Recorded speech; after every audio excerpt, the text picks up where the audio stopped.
මේ සිදුවීම වාර්තා වෙන්නේ 1995 වසරේ නොවැම්බර් මාසයේ එක්තරා ශීත කාලගුණයක් තිබුණ රාත්‍රියක. මාර්ගගත 375 ඔස්සේ ගමන් කිරීමට නියමිතව තිබුණු බස් රථය එදින මධ්‍යම රාත්‍රී ගමන් වාරය සඳහා සූදානම් වී බීජී නුවර යන් මීන් බස් නැවතුම් පොලේ නවතා තිබුණා. මේ වෙන විට බස් රථයේ හිටියේ රියදුරු මහතා සහ කොන්දොස්තරවරිය පමණයි. මගින් කිසිවෙක් බස් රථයේ නොසිටිය අතර හරියටම මධ්‍යම රාත්‍රී 12 පසුවීමත් සමග බස් රථය ගමන් ආරම්භ කරා. බීජී නුවර සවුත් ගේට් අසලදී පළමු මගින් පිරිස බස් රථයට ගොඩ වෙනවා. ඒ තරුණ පෙම්වතුන් ජුවලක් වයසක කාන්තාවක් සහ යටවර්ගයේ පසුවන තරුණයෙක්. මේ පෙම්වතුන් යුවල බස් රථයේ රියදුරට පිටුපස ආසනයේ අසුන් ගන්නවා. වයසක කාන්තාව බස් රථයේ දොරටු අසල අසුන් ගන්නවා.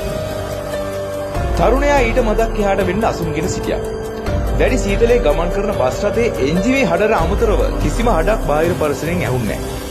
ඒ තරම් නිහඬ බවක් ගමන් මාර්ගයේ පුරාවට පැතිරලා තිබුණා. මේ විදිහට තරමක් දුර ගමන් කර බස් රථය ඉන්පසු පිවිසුනේ කැලෑබද ප්‍රදේශයකට. මේ ප්‍රදේශයේ පුරාවටම අතිශය පාළු ස්වභාවයක් පැතිර ගොස් තිබුණා. මේ විදිහට තරමක් දුර ගමන් කළ බස් රථය ඉන්පසු පිවිසුනේ කැලෑබද ප්‍රදේශයකට. මේ ප්‍රදේශයේ පුරාවටම අතිශය පාළු ස්වභාවයක් පැතිර ගොස් තිබුණා. අමුතුම ආකාරයේ ගුප්ත බවක් හැකින මේ මාර්ගයේ ඉදිරියට ඇදෙන බස් රථයේ රියදුරාට දැක ගන්නට ලැබුණේ ඉදිරියේ ඉන්න අදුරු ඡායාවන් කිහිපයක්. ඒ අන්ධකාරයේ සිට අතමනන මිනිසුන් කිහිප දෙනෙකු බව බස් රථයේ රියදුරාට විදුලි පහන් ආලෝකයෙන් හඳුනා ගන්නට පුළුවන් වුණා.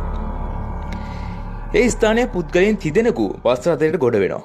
එයින් පුද්ගලයන් 2 දෙනෙකු විසින් එක් අයෙකු වත්කම් කරගෙන බස්යට ගොඩ වෙනවා. වත්කම් වී සිටි පුද්ගලයා ඊටමත් අපිරිසුදු පෙනුමක් තිබුණ අතර ඔහුගේ හිස පහතර කඩා වැටී තිබුණා. අනෙකුත් දෙදෙනාගේ මුහුණු අසාමාන්‍ය ආකාරයෙන් සුදු මැලි වී තිබුණා. ඉන් සියල්ලන්ට වඩා මේ අයගේ විශේෂත්වය ඌයේ බොවුන් ඇද සිටි ඇඳුම්. ඒවා පුරාණ කිං රාජවංශයට ඇඳුම් වර්ගයක් වුණා. ඔවුන් තිදෙනාගේ අద్భుත පෙනුම අසාමාන්‍ය ආකාරයේ ඇඳුම් දුටු බස් රථයේ අනෙකුත් මගින් සිව් දෙනා කලබලයට පත් වුණා. ඒ බව තේරුම් ගත්ත මේ පුද්ගලයන් තිදෙනා බස් රථයේ පිටුපස අසලට ගොස් වාඩි වුණා. මේ අතර රියදුරු කලින් වගේම වෙනසක් නැතුව බස් රථය ධාවනය කළා. මගේ තුල ඇති වුණ නොසන්සුන්තාවයේ තේරුම්ගත් කොන්දොස්තරවරිය ඔවුන්ට කතා කළා. කලබල වෙන්න එපා. මට විශ්වාසයි මේ අය කිසියම් වූ රූගත කිරීමකට ගොස් පැමිණි අය කියලා. රූගත කිරීමෙන් අනතුරුව මේ අය මත්පැන් පානය කරලා මේ අයට ඇඳුම් මාරු කර ගැනීමට අමතක වෙන්න ඇති. කොන්දොස්තරවරිය කියූ කතාවට තරුණ යුවල සංසුන් වුණත් මහලු කාන්තාව නම් අර පුද්ගලයන් දිහා වරින් වර බලමින් හිටියේ. තව ටික දුරක් ගියාට පස්සේ තරුණ යුවල බස් රථයෙන් බැස යනවා. තරුණයා තනියම කල්පනාවෙන් සිටියා. කොන්දොස්තරවරිය රියදුරු සමගින් සිනාසමින් කතා කරමින් ගියත් මහලු කාන්තාව කැළඹුණු ස්වභාවයකින් නිතරම අර පුද්ගලයන් දෙස බලමින් සිටියා. මේ විදිහට මිනිත්තු කිහිපයක් ගත වුණා. එකවරම අසුනෙන් නැගී සිටි මහලු කාන්තාව අර තරුණ පුද්ගලයාට පහර දෙන්න පටන් ගත්තා. මේ තරුණයා මගේ මුදල් මසුන්දි සොරා ගත්තයි පවසමින් නොනවත්වාම තරුණයාට පහර දුන්නා. තරුණයාත් වහම අසුනෙන් නැගිටමින් වාසික කාන්තාවගෙන් සමාවාදයෙන් හිටියා. තමාගේ මුදල් පසුම්බිය සොරා ගත්තේ නැති බවයි. ඒ වුණාට කිසිම දෙයක් නොපිළිගත් කාන්තාව තරුණයාට දිගින් දිගටම බැනවදින්න පටන් ගත්තා. තරුණයා වහම පොලිසියට රැගෙන යා යුතු බව මහලු කාන්තාව තරයේම කියා සිටියා. බස් රථයේ රියදුරු කියා සිටියේ ඉදිරි නැවතුමින් බැසුවොත් අතුරු මාර්ගයේ ඔස්සේ ටික දුරක් ගමන් කළ විට පොලිසියක් හමු වන නිසා කැමති නම් එතනින් බහින්න කියලා. මේ සිදුවීම හැමෝම තරුණයා අසරණ වෙලා බලා හිටියා. මහලු කාන්තාවගේ බැනවැදීම නිසා තරුණයා පොලිසියට යන්න කැමැත්ත පළ කරා. ඒ අනුව අදාළ නැවතුමින් බස් රථය නවත්තනවා. මහලු කාන්තාව තරුණයා ඇදගෙන බස් රථයෙන් බහිනවා.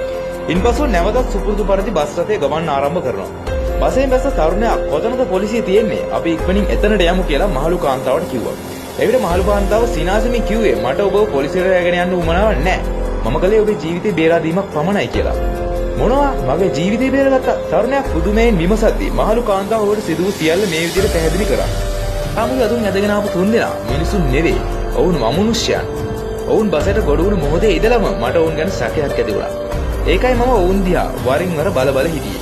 එක්වරක් බස් රථයේ ජනේලෙන් ආපු සුළං පහරකට ඔවුන් ඇද සිටි කපායන් ඉහළට එසවුණා. එතකොට මම දැක්කා ඔවුන් තිදෙනාටම කකුල් තිබ්බේ නැහැ කියලා. මේ කතාව ඇසූ තරුණයා හොඳටම බය වුණා. මට බේරගන්න පුළුවන්නේ ඔබ විතරයි. ඒකයි මම මගේ මුදල් පසුම්බිය ඔබ සොරා ගත්තයි පවසා ඔබ බස් රථයෙන් ඉවතට රැගෙන ආවේ. දැන් අපි කොහොම හරි රියදුරු සහ කොන්දොස්තරවරිය බේරගන්න ඕන. වහාම ළඟ තියෙන පොලිසියට අපි යමු කියලා මහලු කාන්තාව සහ තරුණයා පොලිසියට යනවා. මොවුන් කියූ දේවල් විශ්වාස කිරීමට නොහැකි නිසා පොලිසිය මේ පැමිණිල්ල සටහන් කරගන්නේ නැහැ. නමුත් පසුවදා පැමිණිල්ලක් ලැබෙනවා අංක 375 දරන බස් රථය තවමත් ගමනාන්තය වෙත පැමිණෙන්නේ නැති බව. පොලිසියට ලැබුණු පැමිණිල්ල මත සොයා බලන විට බස් රථය හමු වුණේ බස් රථයේ අවසාන නැවතුම් පොළට වඩා තවත් කිලෝමීටර් 100ක පමණ දුරකින් පිරි ජලාශයක් පතුලේ තිබිලා බස් රථය තුල තිබූ නරක් වූ මල සිරුරු 3ක් හමු වෙනවා. අතුරුදහන් වෙලා දින දෙකකට පසුව සොයාගත්තත් මේ මල සිරුරු සති කිහිපයක් පැරණි බව අධිකරණ වෛද්‍යවරයා පවසා තිබුණා. මේ සිරුරු 3න් දෙකක් බස් රථයේ රියදුරාග සහ කොන්දොස්තරවරියගේ බවට හඳුනාගත්තා. අනෙක් සිරුර කාගේදයි හඳුනා ගන්න බැරි වුණා. ඒ වගේම පොලිසියට ඇති වුණ ලොකුම ගැටලුව වුණේ නියමිත ගමනාන්තයේ සිට තවත් කිලෝමීටර් 100ක් ගමන් කරන්න තරම් ඉන්ධන මේ බස් රථයේ නොතිබුණු නිසා. මේ අద్భుත සිද්ධි දාමය තුළ සිදු වුණු දේ කිසිවෙකුට තවමත් පැහැදිලි කර ගැනීම නැහැ. එවැනි ඔබ නොදන්න තොරතුරු දැන ගැනීමට අදසි අපේ පේජ් එක ෆලෝ කරලා තියාගන්න.